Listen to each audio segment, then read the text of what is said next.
Today we will be revising the chapter concepts of cost. Cost refers to the expenditure incurred by the producer on the purchase of factor as well as non-factor inputs. See, whenever the producer produces goods and services, he needs certain inputs. Okay, inputs may be factor inputs or it could be non-factor inputs. Factor inputs like he might have to purchase, land, he might have to hire services of labor, he might have to borrow capital. All these are the factor services. Non-factor services are like he has to pay electricity bill, he has to pay fuel charges, right? He has to uh, pay for the raw material. So इन सारी चीजों के ऊपर, चाहे वो factor inputs है चाहे वो non factor inputs है, इनके ऊपर जो भी उसका एक्सपेंडिचर आता है उसको कॉस्ट कहा जाता है. Cost is basically the sacrifice made by the producer for the production of goods and services. Right. Now, in economics, cost is identified as sum total of explicit cost and implicit cost. Cost in economics is a sum total of explicit cost and implicit cost. What is explicit cost? Explicit cost is the cost which is paid to the outsiders, right, for the purchase or hiring of their goods or services. For example, आपने land rent पे लिया है तो आपको landlord को rent पे करना पड़ता है. This rent you are paying to the outsider, so this is an explicit cost, right? You have hired wages, you have hired labor, and for hiring labor you are paying them wages, so this wage is an explicit cost. Any expenditure which is made out of the pocket of the producer to pay to the outsider is known as explicit cost, right? Next is better implicit cost. What is implicit cost? Implicit cost is the cost of self-owned or self-used, hired resource. For example, you have your business, right? You have hired a shop, you have hired a labor. ठीक है, आपने एक person को higher कर लिया, salesman higher कर लिया, आपने बैंक से लोन ले लिया और आपने खुद अपने बिजनेस को मैनेज करना शुरू कर दिया. ठीक है, तो ये जो आपने लैंड हायर किया, शॉप हायर की, उसका जो रेंट है वो आप लैंडलॉर्ड को पे कर रहे हो. That is explicit cost. आपने जो कैपिटल बोरो की उसका इंटरेस्ट बैंक को पे कर रहे हो, that is also an explicit cost. आपने लेबर हायर की, ठीक है, उसकी आप वेजेस उसको पे कर रहे हो, again it is an explicit cost. But you are managing your business on your own. You have not hired any manager. You are managing your business on your own. So this is again a sacrifice made by you, right? So the salary, okay, imputed salary of your own management would constitute implicit cost. अगर आप बेटे खुद वो manage ना करके किसी को higher करते तो आपको उसको सैलरी पे आउट करनी पड़ती, लेकिन क्योंकि वो काम आप खुद कर रहे हो, वो सैलरी आप किसी आउटसाइडर को तो नहीं पे कर रहे, but again it is a sacrifice involved on your part. Cost means sacrifice, any kind of sacrifice, whether it involves payment to the outsider, whether it means usage of your self owned hired resources.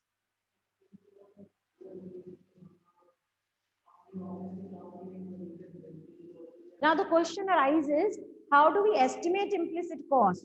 Explicit तो हम outsider को पे कर रहे हैं, हमें पता चल रहा है, ठीक है, लेकिन इम्प्लिसिट यानी मैंने काम किया, मेरी वेजेस, ठीक है, I am running coaching centre, उसमें मैं खुद वर्क कर रही हूँ, तो मेरी वेजेस मुझे मिलनी चाहिए या नहीं मिलनी चाहिए? अब कितनी मिलनी चाहिए? अब उसको मैं कैसे एस्टिमेट करूंगी? Imputed cost. इम्प्यूटेड का मतलब एस्टिमेटेड कॉस्ट, कि अगर मैं एक टीचर हायर करती, तो मुझे उसको कितना पे आउट करना पड़ता। लेट अस सपोज मैं अपने घर में अपना कोचिंग सेंटर रन कर रही हूँ, ठीक है, तो उस अगर मेरे को कॉस्ट अपनी एक्सपेंडिचर देखना है कि कितना एक्सपेंडिचर आ रहा है, तो ये थोड़ी ना है कि मैंने एक टीचर की सर्विसेज है उसका एक्सपेंडिचर देख लिया, मैंने एक टीचर और हायर किया, उसको मैं इतनी वेजेस दे रही हूँ, ठीक है, इतना मेरा बिजली का बिल आ रहा है, बस मेरा तो इतना खर्चा आ रहा है, बाकी मेरा प्रॉफिट है। नो बेटे, मेरी अपनी सर्विसेज जो मैं दे रही हूँ वो कॉस्ट का पार्ट है। जो मेरा लैंड जिसको मैं यूज कर रही हूँ उसका रेंट, चाहे मैं आउटसाइडर को नहीं पे कर रही, लेकिन अगर मैं कहीं और हायर करती तो मुझे कितना उसका खर्चा पड़ता, again that is a part of cost. Is it clear? हाँ जी।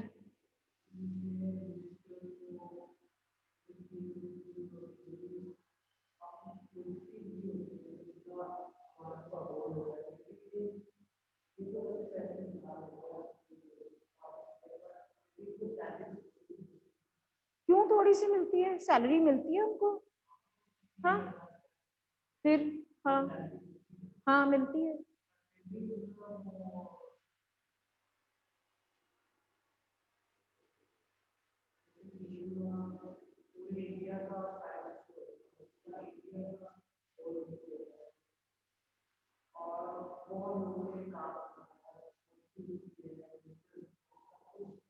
उसका थोड़ी ना बेटे, हम लोगों हमें रिप्रेजेंट करते हैं, he is not owning them. उसके कैसे हैं? ये कंट्री के हैं, कंट्री को सर्व कर रहे हैं पॉलिटिशियंस, उनको गवर्नमेंट ऑफ इंडिया पे आउट कर रही है। And here we are talking about producers, not politics, that is a different sector, वो एडमिनिस्ट्रेटिव सेक्टर आ गया, ठीक है, अभी आप इसको यहीं पे रिस्ट्रिक्ट करो। Okay, I will B repeating the concept. There are three concepts of cost in the short run: total cost, average cost, marginal cost. What is total cost? Total cost is the sum total of expenditure incurred on producing a given level of output. How do we estimate total cost?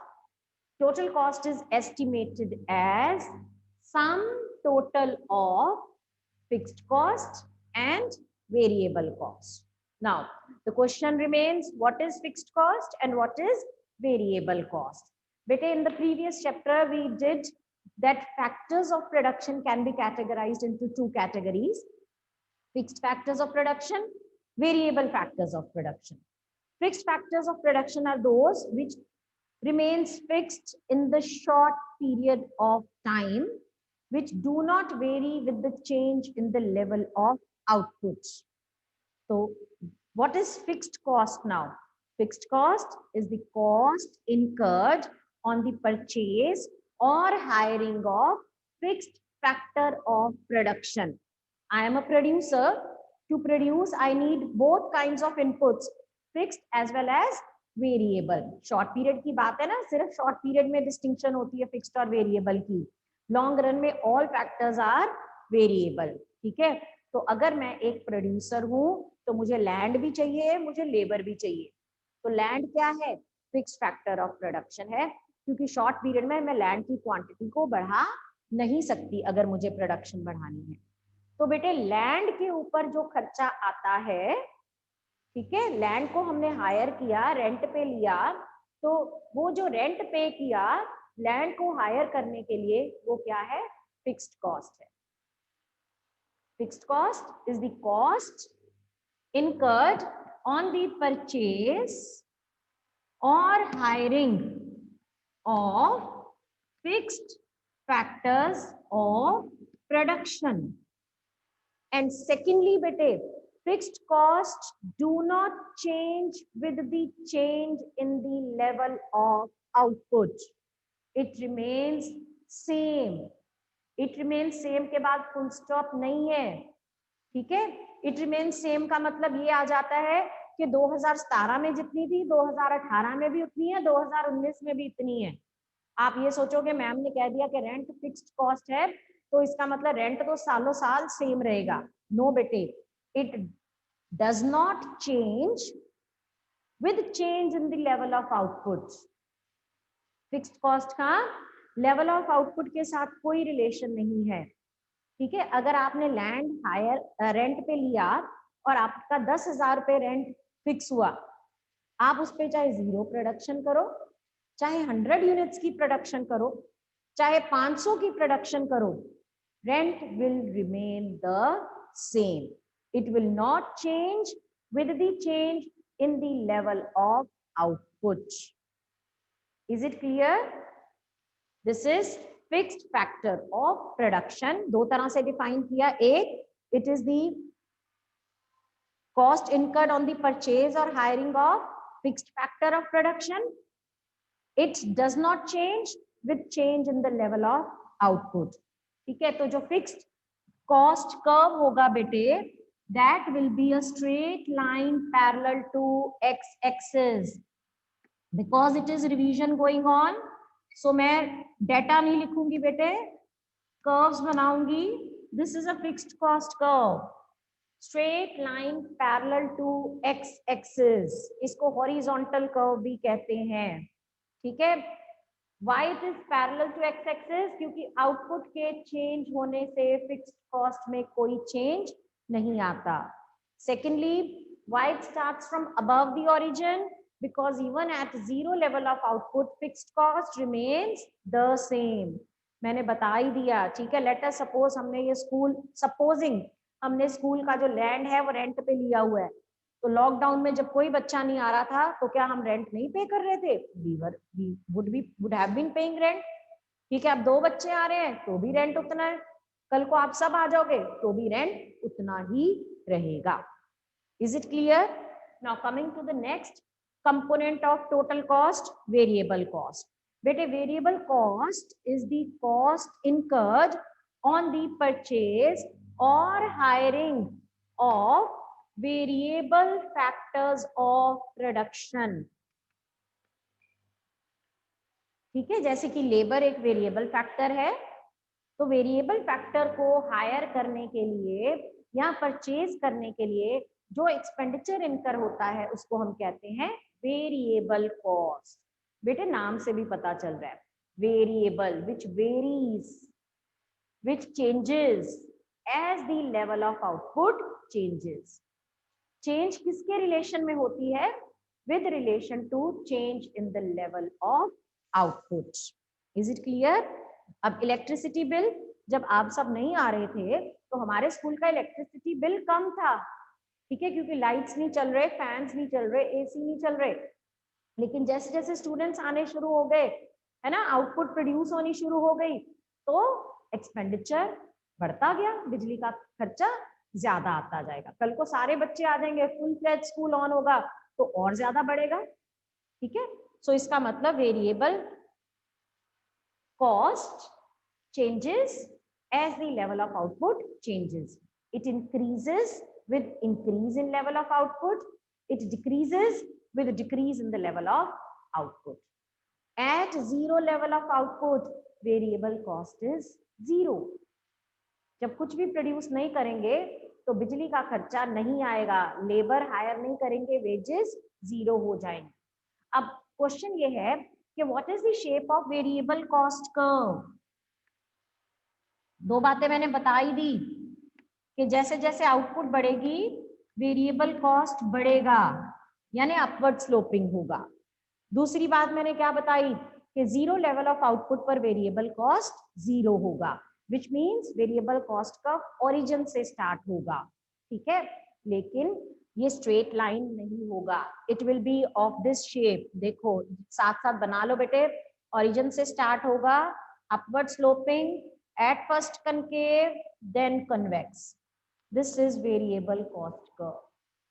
It shows at first it is concave, then it is convex. Concavity implies that variable cost increases at diminishing rate. After some point, it becomes convex, implying that variable cost increases at increasing rate. ये ऐसी ही nature होती है. कल को आप production करोगे, ठीक है, आप आउटपुट बढ़ाने के लिए वेरिएबल फैक्टर्स ज्यादा लगाओगे, आपकी वेरिएबल कॉस्ट बढ़ेगी, ठीक है, लेकिन किस रेट पे बढ़ेगी? कांस्टेंट रेट पे नहीं बढ़ेगी. आप सोचो कि पहले 0 थी, फिर 10 होगी, फिर 20 हो जाएगी, 30 हो जाएगी. No, variable cost at first increases at diminishing rate, then it increases at increasing rate. ठीक है, रीजन मैं बता चुकी हूँ. So this is revision going on. So I will be restricting here only. Even if you have any doubts you can ask. So ये difference देख लो क्या हो गया फिक्स्ड एंड वेरिएबल कॉस्ट का. Fixed cost is incurred on the purchase or hiring of fixed factor of production, incurred on purchase or hiring of variable factor of production. It does not change with the change in the level of output. It changes as with the change in the level of output. Example दे दो. Fixed cost की example, rent, salary of permanent staff. ठीक है, अब हम school के permanent staff members हैं, तो lockdown है, सर्विसेज नहीं दे रहे थे ऑनलाइन, लेकिन अगर नहीं भी देंगे तो भी स्कूल का एक्सपेंडिचर इनकर होगा ही होगा. ठीक है, ड्राइवर्स हैं, they are not providing much of the services, buses are not flying, but still जितने लोग परमानेंट मेंबर्स हैं हमारे स्कूल की स्टाफ के, they will be getting salary. ठीक है, तो salary of permanent staff fixed cost का पार्ट है, एग्जाम्पल है. वेरिएबल की एग्जाम्पल देखें तो वेजेस ऑफ लेबर, जो हम हायर करते हैं कैजुअल बेसिस पर, ठीक है, जब काम नहीं है तो हम उनको काम से निकाल देते हैं, तो हमारा खर्चा कम हो जाता है, तो वो वेरिएबल हो गई. ज्यादा काम है, ज्यादा को बुला लेते हैं, तो हमारी जो वेरिएबल कॉस्ट है वो बढ़ जाती है. ठीक है, wages of hired labour, payment for raw material, जब लॉकडाउन था फैक्ट्रीज में रॉ मटेरियल नहीं आ रहा था, तो ऑब्वियसली रॉ मटेरियल वाली खर्चा कम हुआ था. अब प्रोडक्शन कंटिन्यूड है, रॉ मटेरियल आ रहा है, तो उसकी कॉस्ट बढ़ गई, दैट इज वेरिएबल कॉस्ट. फिर आप इसको डायग्राम को एक्सप्लेन कर सकते हो. Fixed cost curve is a straight line parallel to x axis. Variable cost curve is an upward sloping curve starting from the origin at first concave and then convex. Clear? So this was all about total cost. Any child having any doubt? Raise your hands. Next is beta average cost. What is average cost? Average cost is the cost per unit of output produced. What is average cost? Cost per unit of output produced. So in order to fix the price of the product, a producer is always interested in knowing an average cost. मतलब वो ये interested है जानने में कि बेटे per unit cost कितनी पड़ी, क्योंकि वो तो टोटल का एस्टिमेट कर रहा है. ठीक है, सो इज इंटरेस्ट अकाउंट्स में वो टोटल कॉस्ट देख रहा है, टोटल रेवेन्यू देख रहा है, टोटल प्रॉफिट देख रहा है. लेकिन आपको जब उसकी प्राइसिंग करनी है प्रोडक्ट की, you should know about it's average cost. ये चौक है, कितने का बनाऊंगी, कितने का मुझे बेचना है. अगर मैं प्रोड्यूसर से जाके पूछूं कि कितना तेरा खर्चा आया, वो कहता पता नहीं, मैंने तो 1000 डिब्बे बनाए थे, तो मेरा 10,000 का खर्चा आ गया टोटल. अब मैं कितने का बेचूं एक डिब्बा, तो उसके लिए मुझे एवरेज कॉस्ट पता होनी चाहिए. उसने मुझे क्या बोला कि मेरे को 10,000 खर्चा आ गया, यानी उसने मुझे क्या बताई? Total cost. कितने डिब्बे प्रोड्यूस करने में? 1000 डिब्बे प्रोड्यूस करने में. इसका मतलब ऑन एन एवरेज पर बॉक्स कॉस्ट कितनी पड़ी? उसके लिए क्या करूंगी मैं? टोटल कॉस्ट को लेवल ऑफ आउटपुट से डिवाइड कर दूंगी. तो ये आ गया 10 रुपया पर बॉक्स. ये बेटे उसकी एवरेज कॉस्ट है. क्या फाइंड आउट किया हमने? Average cost, cost per unit of output. अब मुझे पता चल गया कि एक बॉक्स 10 रुपए का बना है या एक चौक 10 रुपए का बना है, तो मुझे एक चौक का डिब्बा कितने का बेचना है. क्लियर? अब मैं उसके ऊपर मार्जिन लगा के और उसकी प्राइसिंग कर सकती हूँ. ठीक है. So this is average cost. It is, total cost divided by level of output. But it can also be calculated in another way. What is the another way? एक वे ये है, total cost, average cost is equal to total cost over output. अगर हम total cost को segregate करें, that is the sum total of total fixed cost and total variable cost divided by level of output. So total fixed cost को output से divide करें तो कितना आ गया? Average fixed cost. Total variable cost को output से divide करें तो क्या आ गया? Average variable cost. So we can also say that average cost is the sum total of average fixed cost and average variable cost. Clear? Now what about the shapes of average fixed cost curve and average variable cost curve? You have to draw it with me. बेटे सबसे पहले diagram, I always tell you have to do the labelling. Cost किसके ऊपर depend करती है? Output के ऊपर. और आपको क्या ड्रॉ करना है? से एवरेज फिक्स्ड कॉस्ट, तो आप वाई एक्सिस पर ले लो. Average fixed cost curve is of this shape. It is known as rectangular hyperbola, downward sloping. क्योंकि बेटे फिक्स्ड कॉस्ट सेम है, आउटपुट बढ़ती जा रही है. As a result average fixed cost, which is total fixed cost divided by output. Fixed cost same है, output बढ़ती जा रही है, न्यूमरेटर सेम है, डिनोमिनेटर बढ़ता जा रहा है, तो जो रिजल्टेंट है, रेशियो है, वो डिक्रीज होती जाएगी, फॉल होती जाएगी, तो फॉलिंग कर्व बनेगा, डाउनवर्ड स्लोपिंग कर्व. इसको हम बेटे रेक्टेंगुलर हाइपरबोला भी कहते हैं. ठीक है. This is the shape of average fixed cost curve and that of average variable cost. Here we take average variable cost, here we take output. It is of this shape, average variable cost, U-shaped curve. U-shaped curve means at first it falls, reaches minimum, then it starts rising. Rest we will do tomorrow.